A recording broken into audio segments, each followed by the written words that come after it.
Right, this is Double Take Debate, one for boxing fans. Let's get to it. The first point I want to raise, just a quick issue.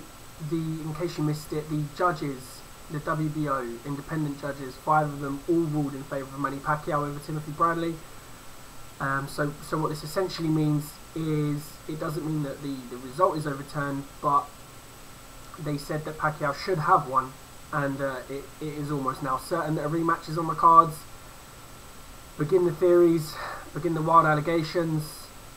Pacquiao said he'd hoped this would now put faith back in boxing, but I think the damage is done. I think overturning an obvious decision isn't going to put faith back in boxing. If anything, it's actually going to lose faith, because it is stating what everybody already thought, and it confirmed that the fight was bogus, the ruling was bogus.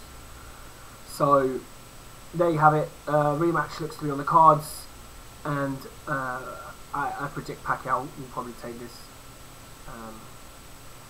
But as I said, I think the first ruling, it's already caused such a stir for boxing that it didn't need in a match involving one of its only marketable names left in Manny Pacquiao. But yeah, so a rematch coming up. That should be a good fight, because again, not to discredit Bradley, also a very good fighter. Something that seems to have flown under the radar in the last few days, moving on, is one of Mayweather's former opponents, Victor Ortiz, who, don't forget, was a very good fighter, and is a very good fighter, still very young, and people suggested maybe he threw the Mayweather fight for $5 million. I think Mayweather had him under his thumb, but he fought. He was supposed to fight Andre Alberto, who had to pull out because he failed the drugs test. In stepped Rosesito Lopez, and Victor Ortiz in the 9th round had his jaw broke so bad he had to stop. He couldn't close his mouth properly. If you watch the after interview, he couldn't talk all that well.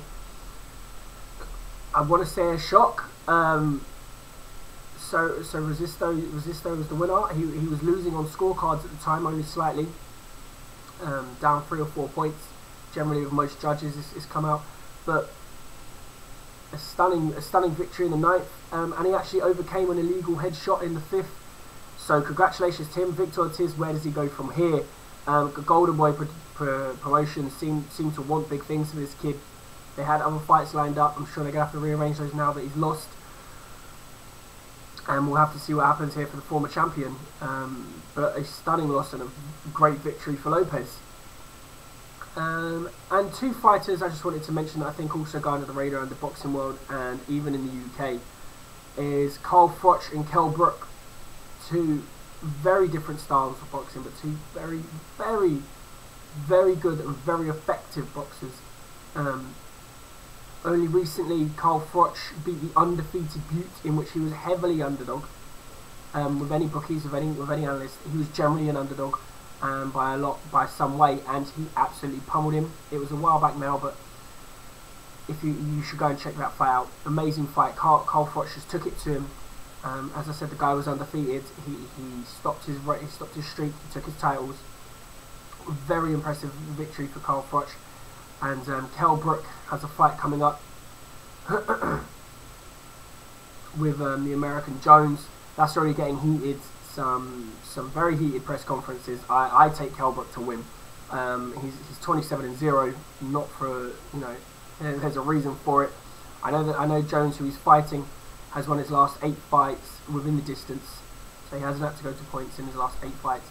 But I take Kell Brook here. I think this kid can seriously box. I've been watching quite a bit of him recently. And I think it's a shame we're not giving them more coverage. We say we have a lack of good English boxers. We give the coverage to Audley Harrison, to Danny Williams. Or how about we start focusing on, alright, they're not heavyweights, but the good boxers, on the Froches, on the Kell Brooks. Let's have a look at these guys. Let's give them the exposure they deserve. It reminds me a bit of Joe Calzaghe, who I think as a British boxer was probably one of, if not the best of the last 15 years that we've produced. And I don't think he was the household name he should have been. Or we could have at least tried to make him. But yeah, boxing, some interesting fights coming up. Again, keep your eyes focused on these young British boxers, some great talent coming through. It'll be interesting to see what happens with Ortiz from here, and this Mayweather-Pacquiao fight just seems to never going to happen. So we'll keep our eyes on it. Double Take Debate, and enjoy the rest of your day.